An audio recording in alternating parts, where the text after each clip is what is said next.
2024 নবম শ্রেণীর ভূগোল বিষয়ের উপর এবছর যারা অ্যানুয়াল পরীক্ষা দিচ্ছ তোমাদের কিছু গুরুত্বপূর্ণ প্রশ্নাবলী নিয়ে আলোচনা করছি। শুধু প্রশ্নাবলী আলোচনা নয়, সেই প্রশ্নাবলীর সাথে সাথে কি করে অ্যান্সারটা পেতে হয় বা অ্যান্সারটা পাঠ্যপুস্তকের কোথায় আছে সেটাকে আমি চিহ্নিত করে দেব, তোমাদের সুবিধা হবে। কারণ অধিকাংশ ছেলে মেয়েদের সহায়িকা বই কেনার কোনো সামর্থ্য নেই, তো তারা শুধুমাত্র টেক্সট বুকের উপরই তারা বেশি ডিপেন্ডেন্ট হয়। তাদের দিকে লক্ষ্য করে এবং আমাদের সাকসেস এডুকেশন সেন্টারের সকল ছেলে মেয়েদের দিকে লক্ষ্য রেখে যাতে পাঠ্যপুস্তকের উপরে ডিপেন্ড করেই একটা ভালো রেজাল্ট করতে পারে, তার জন্য গুরুত্বপূর্ণ কিছু প্রশ্নাবলী নিয়ে আমি আলোচনা করছি। তোমরা যারা যারা ভিডিও দেখছো, যদি পারো পাঠ্যপুস্তকটি সামনে নিয়ে তোমরা বসো, তোমরা পেন দিয়ে দাগ দিয়ে নাও, ওই প্রশ্নগুলোকে বেশি করে করো। একই সঙ্গে বলে দিই,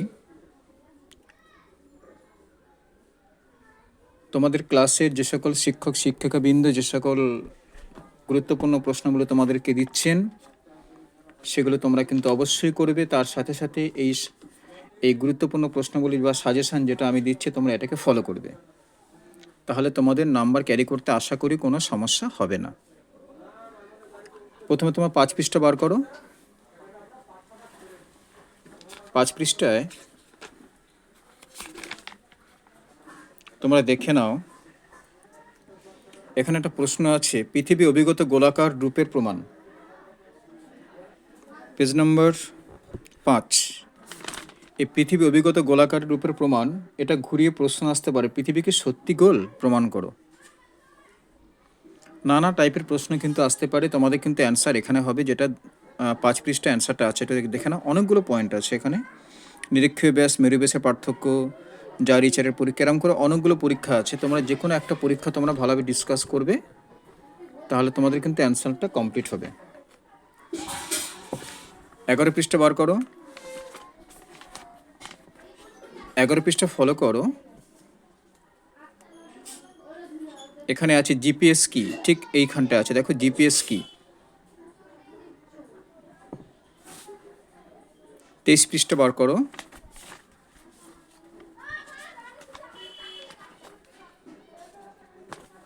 23 পৃষ্ঠা ফলো করো, এখানে আছে অপুষ্পের অনুসের অবস্থান কাকে বলে এবং এদের পার্থক্য। 27 পৃষ্ঠা বার করো। 27 পৃষ্ঠা, এখানে 21শে মার্চ বসন্ত বিষুব বা মহাবিষুব, মহাবিষুব কোন তারিখে বলা হয়? একই সঙ্গে নিশীথ সূর্য এবং নিশীথ সূর্যের দেশ কাকে বলা হয়? 39 পেজ, 39 পেজে আছে দ্রাঘিমারেখার বৈশিষ্ট্য এবং দ্রাঘিমারেখা তার ব্যবহার। একই সঙ্গে সব থেকে ভীষণ ইম্পর্টেন্ট প্রশ্ন এটা, অক্ষরেখা দ্রাঘিমারেখা পার্থক্য। এটা হচ্ছে 39 পেজে আছে, অক্ষরেখা দ্রাঘিমারেখা পার্থক্য। 40 পেজে দেখে নাও, গ্রিনিচ সময় কি এবং স্থানীয় সময় কি।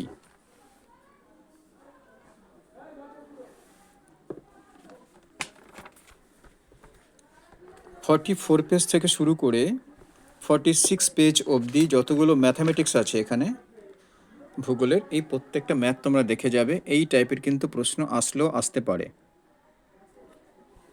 এখানে একটা প্রশ্ন আছে, স্থানাঙ্ক কাকে বলে বা অক্ষাংশ সমকরেখা কাকে বলে, এটা 47 পৃষ্ঠায়।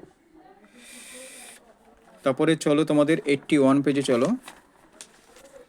81 পেজে আছে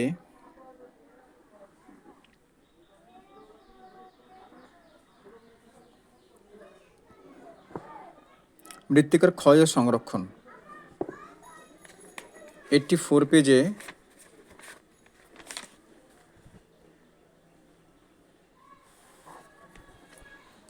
আবহাওয়াবিকার ক্ষয়ীভবনের মধ্যে পার্থক্য নির্দেশ করো, অথবা যান্ত্রিক ও রাসায়নিক আবহাওয়াবিকার পার্থক্য লেখো। এই পার্থক্যটা করবে। 85 পেজে আছে দুর্যোগ কি, দুর্যোগের শ্রেণীবিভাগ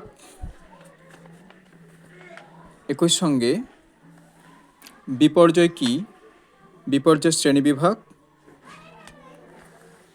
দুর্যোগ ও বিপর্যয়ের মধ্যে পার্থক্য লেখো।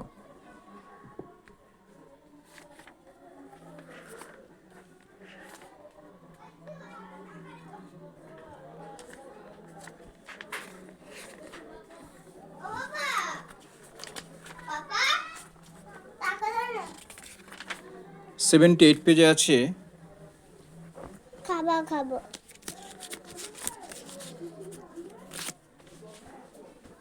আরে দেখ দেখ আমি কি করেছি 78 পেজে আছে জলযোজন বা হাইড্রেশন কি, জলযোজন বা হাইড্রেশন কি।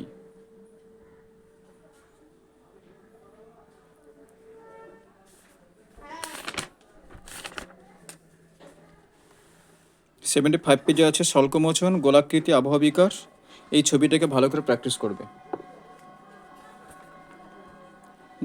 91 পেজে ভূমিধস কি বা ধসের প্রভাব বা ধসের কারণ।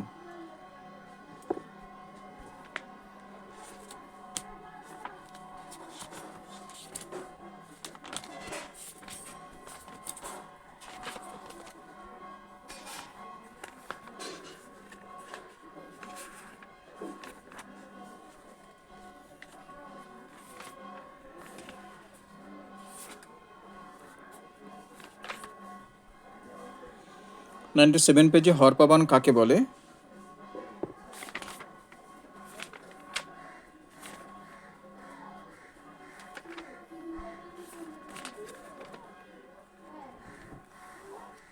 104 পৃষ্ঠায় আকরিক লোহা শ্রেণী বিভাগ করো।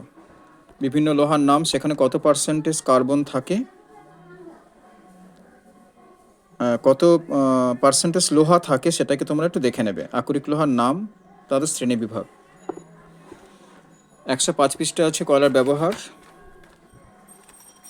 106 পৃষ্ঠা আছে কয়লার শ্রেণী বিভাগ।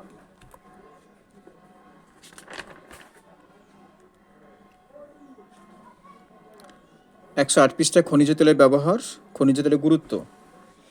সমুদ্র গর্ভে তেল খনি আছে, এটা কোথায়, এটা একটু দেখে নেবে তোমরা।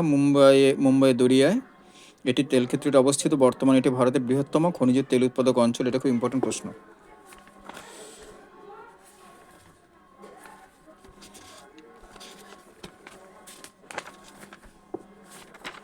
আচ্ছা, 112 পৃষ্ঠায় আছে বর্তমানে অপ্রচলিত শক্তি ব্যবহারের উপরে বেশি গুরুত্ব আরোপের কারণটা কি।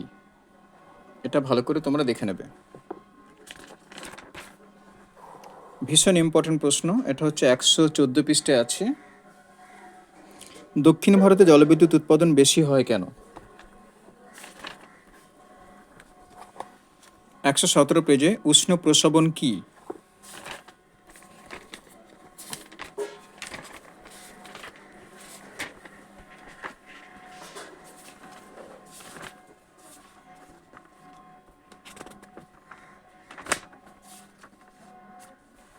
পশ্চিমবঙ্গে ভূপ্রাকৃতিক যে বিভাগগুলো আছে 130 পৃষ্ঠা, এটা একটু তোমরা দেখে নেবে, বিভাগগুলোর নাম কি। পশ্চিম মালভূমি অঞ্চলের নদ নদী ভীষণ ইম্পর্টেন্ট প্রশ্ন। পশ্চিমবঙ্গে মালভূমি অঞ্চলে কোন কোন নদী রয়েছে। বদ্বীপ কি, বদ্বীপকে কয় ভাগে ভাগ করা হয়। বদ্বীপের 3টে ভাগ আছে, মৃতপ্রায়, পরিণত, সক্রিয় বদ্বীপ। এই 3টে বদ্বীপের নাম এবং তার ডেফিনেশন এটা ভালো করে করতে হবে।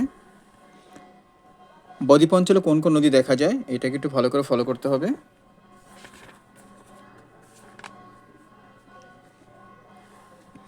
পশ্চিমবঙ্গের জলবায়ুর বৈশিষ্ট্য, ভীষণ ইম্পর্টেন্ট প্রশ্ন। পশ্চিমবঙ্গের জলবায়ুর বৈশিষ্ট্য।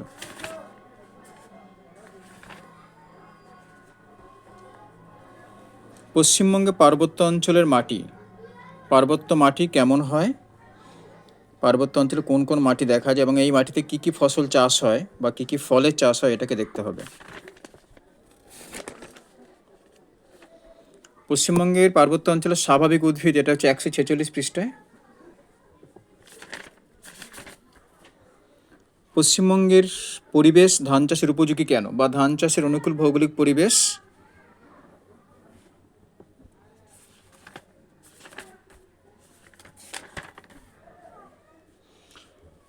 খুব গুরুত্বপূর্ণ প্রশ্ন 156 পৃষ্ঠায় পাট শিল্পের উন্নতির কারণ কি, বা হুগলি নদীর উভয় তীরে পাট শিল্প কেন্দ্রীয় ভবনের কারণ কি, বা একদেশী ভবনের কারণটা কি, এটাকে দেখতে হবে।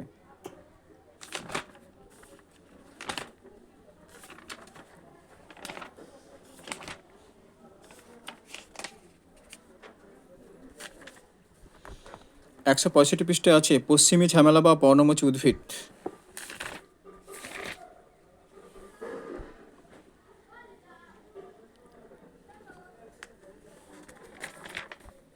একশো 70 পৃষ্ঠায় ভূমির বৈচিত্র্য সূচক মানচিত্র বা ট্রোপোগ্রাফিক্যাল ম্যাপ কাকে বলে? ভীষণ ইম্পর্টেন্ট। ভূমির বৈচিত্র্য সূচক মানচিত্র কাকে বলে? মানচিত্রের ব্যবহার ও গুরুত্ব। ভগ্নাংশ সূচক স্কেল কি? এখানে আছে রৈখিক স্কেল কি, তারপরে স্কেলের ব্যবহার ও গুরুত্ব। এটা খুব ইম্পর্টেন্ট প্রশ্ন। এই টোটাল তোমাদের আমি একটা ইম্পর্টেন্ট প্রশ্নগুলো তোমাদেরকে দিয়ে দিচ্ছি, তার সাথে সাথে আমি কিছু ম্যাপ পয়েন্টিং তোমাদেরকে দিচ্ছি, যেটা হচ্ছে পশ্চিমবঙ্গের উপরে অযোধ্যা পাহাড়, জলঢাকা নদী,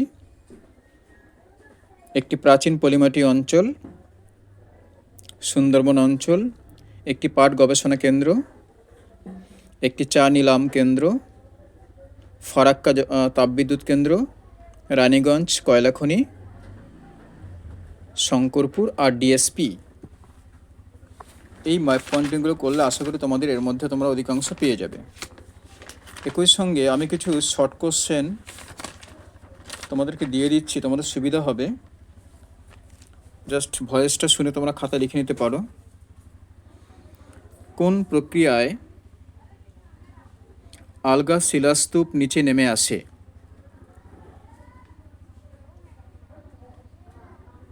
পুঞ্জিত ক্ষয়। পার্বত্য অঞ্চলে হঠাৎ প্রবল বৃষ্টির ফলে সৃষ্ট বন্যাকে কি বলে? হরপাবান। একটি পর্বত বেষ্টিত মালভূমির নাম লেখো। তিব্বত মালভূমি। কোন প্রচলিত শক্তিকে সাদা কয়লা বলা হয়? জলবিদ্যুৎ শক্তি। ট্রোপোগ্রাফিক্যাল মানচিত্রে সমোন্নতি রেখা কোন রঙের সাহায্যে দেখানো হয়? বাদামি। আগ্নেয়গিরির যে পথ দিয়ে লাভা নির্গত হয় তার নাম জ্বালামুখ। কিছু 2 মার্কের প্রশ্ন দিচ্ছি। আচ্ছা, এটা অলরেডি বলে দিয়েছি, তবে আমি একটু বলে দিই। মানব জীবনে মালভূমির গুরুত্ব লেখো। ক্ষয়জাত পর্বতের 2টি বৈশিষ্ট্য লেখো। মহাবিষুব কাকে বলে? সূর্যের আপাত দৈনিক গতি কাকে বলে? জিপিএস এর ব্যবহার লেখো। আন্তর্জাতিক তারিখ রেখা কাকে বলে? ধসের একটা প্রাকৃতিক এবং একটা মনুষ্য সৃষ্ট কারণ। পশ্চিমবঙ্গে কৃষি প্রধান 2টি বৈশিষ্ট্য লেখো। পশ্চিমবঙ্গের জ্যোতিষীমা উল্লেখ করো। ভগ্নাংশ সূচক স্কেল বা RF স্কেল কাকে বলে? ভূ বৈচিত্র্য সূচক মানচিত্র কাকে বলে? এগুলোকে তোমরা বেশি করে করবে, এটা ভীষণ ইম্পর্টেন্ট প্রশ্ন। এগুলোকে করলে তোমাদের কোনো অসুবিধা হবে না। লং কোশ্চেন অলরেডি আমি দেখিয়ে দিয়েছি, তবু আমি একটু বলে দিই কয়েকটা। পশ্চিমবঙ্গের জলবায়ুর বৈশিষ্ট্য আলোচনা করো। দুর্যোগ ও বিপর্যয়ের মধ্যে পার্থক্য কী? ছায়াবৃত্ত ও আলোকবৃত্ত কাকে বলে? পৃথিবী কি সত্যি গোল প্রমাণ করো। অনুসুর অপুসুরের পার্থক্য। আবহবিকার ও ক্ষয়ীভবনের পার্থক্য লেখো। পূর্ব ভারতের অধিক সংখ্যক তাপবিদ্যুৎ কেন্দ্র গড়ে উঠেছে কেন? পশ্চিমবঙ্গে মালভূমি অঞ্চলে ভূপ্রকৃতি আলোচনা করো। পশ্চিমবঙ্গ পার্বত্য অঞ্চলে স্বাভাবিক উদ্ভিদ ও মাটির বৈশিষ্ট্য আলোচনা করো। ধান চাষের অনুকূল ভৌগোলিক পরিবেশ। হুগলি নদীর উভয় তীরে পাট শিল্প কেন্দ্রীয় ভবনের কারণটা কি? এই প্রশ্নগুলো যদি ভালো করে তোমরা বাড়িতে প্র্যাকটিস করো, আশা করি তোমাদের পরীক্ষা দিতে বা পরীক্ষায় নাম্বার ক্যারি করতে কোনো সমস্যা হবে না। অর্থাৎ তোমরা মন দিয়ে এটাকে একটু প্র্যাকটিস করবে। ঠিক আছে, ভালো করে পড়াশোনা করো। সারাদিন রাত পড়াশোনা না করলে কিন্তু হবে না। তোমরা পরীক্ষা ভালোভাবে দাও।